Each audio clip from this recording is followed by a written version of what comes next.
Good morning, students. We were discussing about the national movement.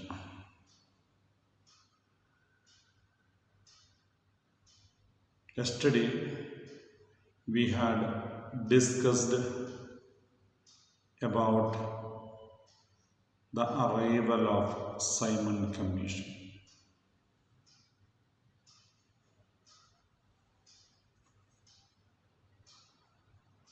During the protest movement against Simon Commission in Punjab, Lala Lajpat Rai was attacked by a police officer and he died due to the injury happened on protest against Simon Commission.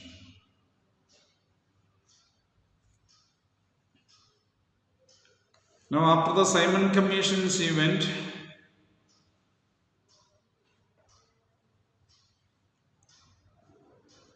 as per the plan of the Congress in 1929 Congress session at Lahore, Gandhiji was given the all responsibility of dealing with the British.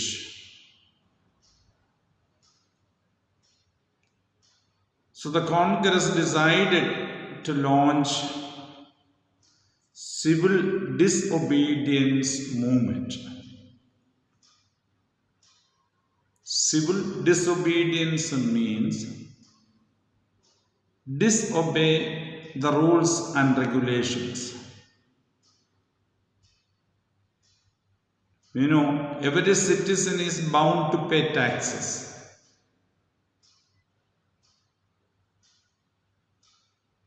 Refusing to pay tax would jeopardize the government activities.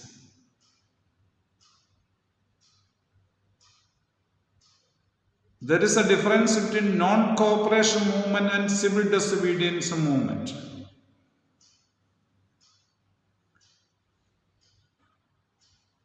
Non-cooperation movement means we have decided not to cooperate with the governmental activities, but we have not refused to pay the taxes or obey the rules and regulations.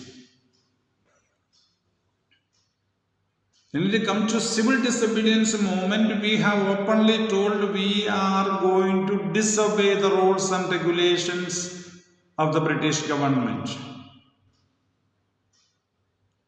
through peaceful method. So, when we have to pay some money to the institution and we say we are not paying, we are disobeying. That's a civil disobedience. We are not attacking the institution. We are not going to destroy the property of the institution. But we will not pay. So one of the symbolic expression of that is salt.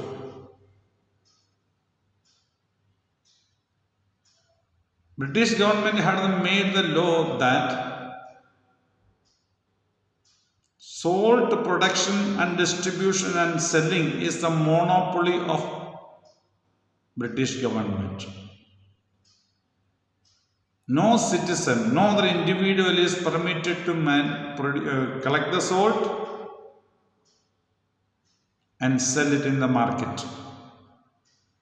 And government had put tax on salt so that government will have a lot of profit. So Gandhiji, along with his 71 delegates, moved from his village or his ashram at Sabarmati in Gujarat to a place named Dandi.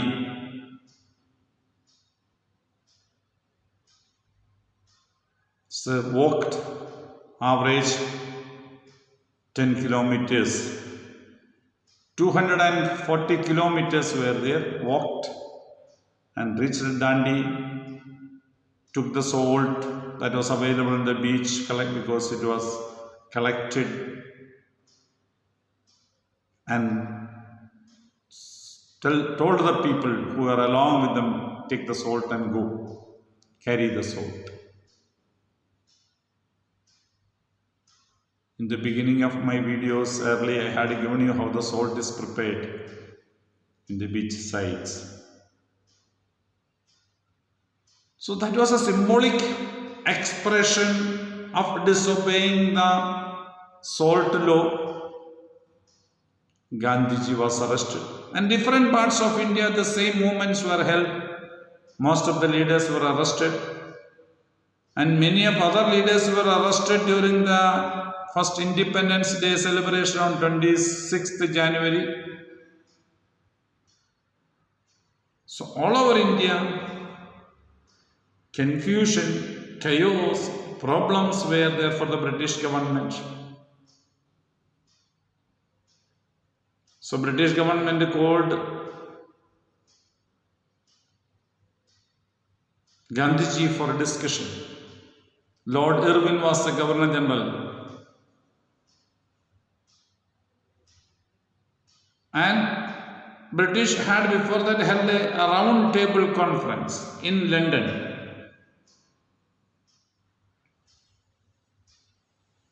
Round table conference means an open-minded discussion.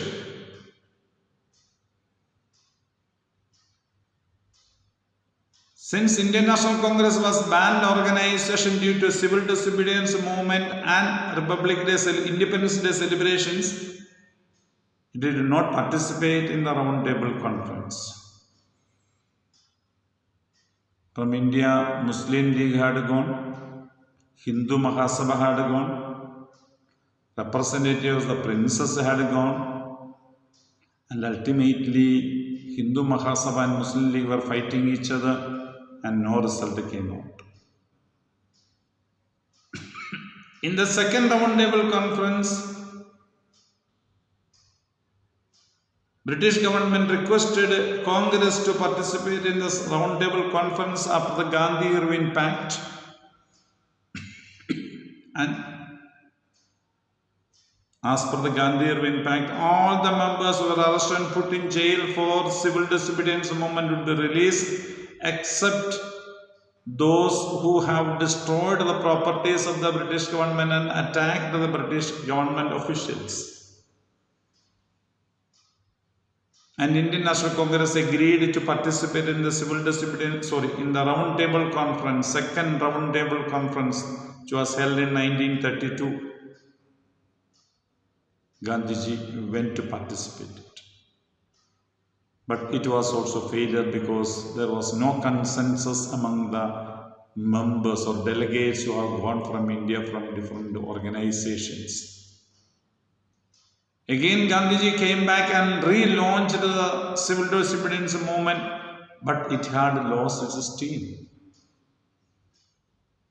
Because most of the people who are coming from the villages, they had to go back and work for their living. But British government in 1935 passed an act, Government of India Act Government of India Act of 1935, which had given importance for the provincial autonomy. Number of the members in the central legislative assemblies and state legislative assemblies were increased. Agreed to have elections to the state legislative assemblies. The beginning, Indian National Congress refused to accept. But later, the Congress agreed to participate in the elections to prove that the Congress was an organization which had the support of the people. Because British government was calling it as a microscopic organization which was represented by minority Hindus. To prove it wrong, the National Congress participated in the elections that were held to the state, province or provincial legislative councils, and it won most of the assembly seats and proved it was an organization that was supported by the people. But the same organization resigned when the British government declared India as a belligerent nation in 1939, after the starting of the Second World War. Second World War started in the month of September 1939 and it ended in 1945, August. The world was divided into two powers, Axis powers and Allied powers. Axis powers were led by Germany, supported by Italy and Japan. Many other countries were there, but they were smaller partners. The Allied team, we can see England, France, USSR, that is the present Russia, USA, and Japan. Yes. India was naturally a member. Then China. As India was a part of Britain, India has become natural member against Germany. Now the Indian National Congress is finding a problem because we are not happy to support the German ideology of Hitler. At the same time, we are not happy to have support Britain also. So we will be under the control of Britain if we support. So Indian National Congress asked for a guarantee from the British that after the war, India would be granted independence. The British government promised the dominion status, which we had refused in 1930. So British government told, we will consider of dominion status. But Indian leaders refused, and Indian leaders decided to launch the Quit India movement in 1942, 8th August. Indian National Congress launched the Quit India movement. When the situation is there, use it. When iron is hot, hit it hard so that we can bend and turn the direction we want. So, Indian National Congress launched the Quit India movement. British government faced a lot of problems, and along with Subhash Chandra Bose, who was unhappy with Indian National Congress leaders, left India and went out of India and asked the support of Germany, came to Japan, formed or started the government of India in exile in Singapore,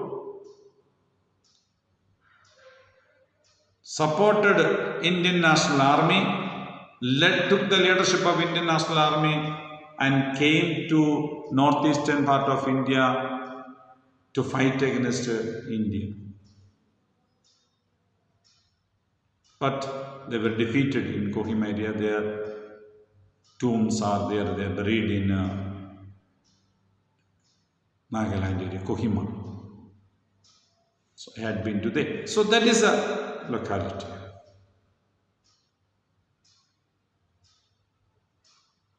And in India, this fight went on. British government tried to pacify by sending Wavell plan it is to means Wavell, British officer, asked for Governor General asked for Indian people to support after the war is over. Britain will consider of granting dominion status of India, which it was outright rejected by Indian leaders. Ultimately, the war came to an end. British government also was tired, and the formation of international organization named UNO all made British government to accept the demand of India and grant independence to India. In 1947, August 15th. There was an election to the British Parliament. During the Second World War, Britain was led by Winston Churchill, the leader of a conservative party, but during the wartime, Britain makes a government led by both the parties. National government, they call it. So naturally, the leader of the majority party, Winston Churchill, was the prime minister. The leader of the opposition party, that is the Labour Party's leader, Clement Attlee, became the deputy prime minister during the war. After the war, there was election. In that, Labour Party came to power in 1946. Winston Churchill's party lost the elections.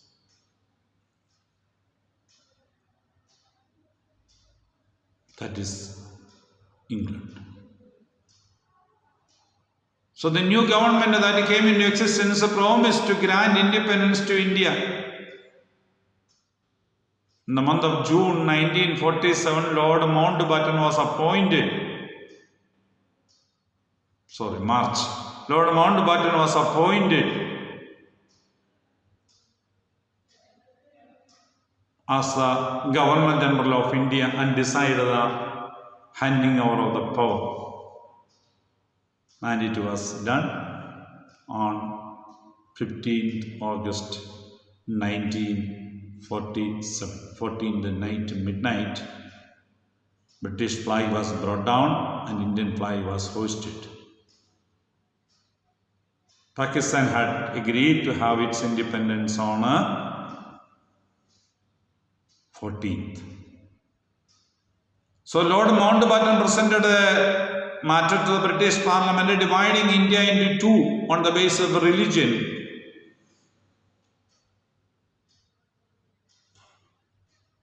That is Pakistan and India. And Pakistan was divided into two provinces. Present Pakistan, and in western side there is a Pakistan. Eastern side there is a Pakistan. That Pakistan has later become the Bangladesh, which was divided by Lord Curzon.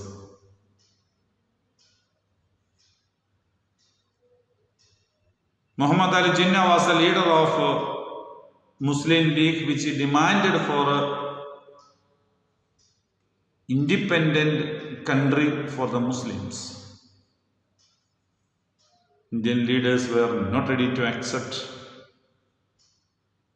but since no other option was left, Muhammad Ali Jinnah was adamant to have a separate independent country for the Muslims. It was accepted, and there was a communal riot. Thousands and lakhs were killed on the streets of Delhi and Punjab areas for the exodus or the movement of the people from India to Pakistan and Pakistan to India. And ultimately got independence. Even British government was not ready to accept the demand of Pakistan in the beginning. After Lord Mountbatten has told no chance is there, no excuse, no solution is possible, India had agreed and independence was granted. That is what we must understand. Okay, thank you very much.